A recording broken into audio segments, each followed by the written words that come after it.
Total ಇಲ್ಲಿತ್ತು, ಅಲ್ಲಿ ಮನೆ ಕಟ್ಟಬೇಕಾಯ್ತು, ಒಬ್ಬರದು ಇಲ್ಲ, ತನ್ನೊಂದು ಇಲ್ಲ, ನಂದಿಲ್ಲ, ತಂದೆ ಹೊತ್ತಿಲ್ಲ, ಅದು ಲೈಫ್ ಅಲ್ಲ ಸರ್. ಇಲ್ಲಿ ನಮ್ಮಲ್ಲಿ ಎಷ್ಟೋ ಜನ ಕನಸು ಕಾಣ್ತಿರ್ತೀವಿ, ಒಂದು ಏಜ್ವರೆಗೆ ಕಷ್ಟಪಟ್ಟು ದುಡಿಬೇಕು, ಅದಾದ ಬಳಿಕ ಆರಾಮಾಗಿರ್ಬೇಕು ಜೀವನದಲ್ಲಿ, ಯಾವ ದುಡಿಮೆ ಅಂತದ್ದು ಏನು ಇರಬಾರ್ದು, ಯಾವ ಟೆನ್ಷನ್ ಇರಬಾರ್ದು, ಆರಾಮಾಗಿ ಹಣ ಮಾತ್ರ ಬರ್ತಿರ್ಬೇಕು ಅಂತೇಳಿ. ಇವತ್ತು ಇವ್ರ ಲೈಫ್ ಅದೇ ರೀತಿಯಾಗಿದೆ. ಒಂದಷ್ಟು ವರ್ಷಗಳ ಕಾಲ ತೀರಾ ಕಷ್ಟಪಟ್ಟಿದ್ದಾರೆ, ಶ್ರಮ ಹಾಕಿದ್ದಾರೆ, ಒದ್ದಾಡಿದ್ದಾರೆ, ಹಗಲು ರಾತ್ರಿ ನಿದ್ದೆ ಬಿಟ್ಟಿದ್ದಾರೆ, ಎಲ್ಲವನ್ನೂ ಬಿಟ್ಟಿದ್ದಾರೆ. ಇವತ್ತಾದ್ರೆ ನೆಮ್ಮದಿಯಾಗಿ ಜೀವನ ಸಾಗಿಸ್ತಾ ಇದ್ದಾರೆ.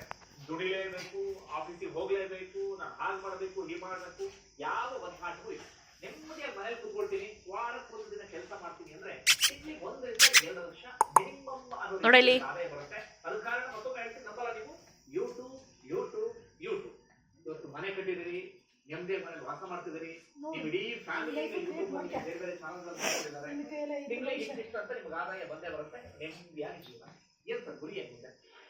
ಸರ್ ಗುರಿ ಏನಂತಂದ್ರೆ, ನಾನು ಏನ್ ಕಷ್ಟಪಡ್ತಲ್ಲ ಆತರ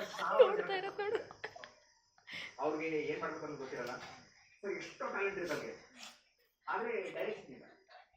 ನನ್ನ ಆಸೆ ಏನಂತಂದ್ರೆ ಡಿಜಿಟಲ್ ಎಕ್ಸಲೆನ್ಸ್ ಹಬ್ ಅನ್ನೋ ಒಂದು ಕಂಪನಿ ಮಾಡಿದೆ 2019. ಒಂದೇ ಉದ್ದೇಶ ಏನಂತಂದ್ರೆ, ನಿಮ್ಗೆ ಈ ಟ್ಯಾಲೆಂಟ್ ಇದೆ, ಇದರಿಂದ ನೀವು ದುಡ್ಡು ಕ್ರಿಯೇಟ್ ಮಾಡ್ಬೋದು. ಯೂಟ್ಯೂಬ್ ಆಗಿರ್ಬೋದು, ಫೇಸ್ಬುಕ್ ಆಗಿರ್ಬೋದು, ಇನ್ಸ್ಟಾಗ್ರಾಮ್ ಆಗಿರ್ಬೋದು, ಅದ್ರ ಬಗ್ಗೆ ಹೇಳ್ಕೊಡ್ತೀನಿ. ಇಲ್ಲ ನಿಮ್ಗೆ ಈ ಟ್ಯಾಲೆಂಟ್ ಇದೆ, ಇದನ್ನು ನೀವು ಬೇರೆ ಕಲ್ತ್ಕೊಡ್ಬೋದು.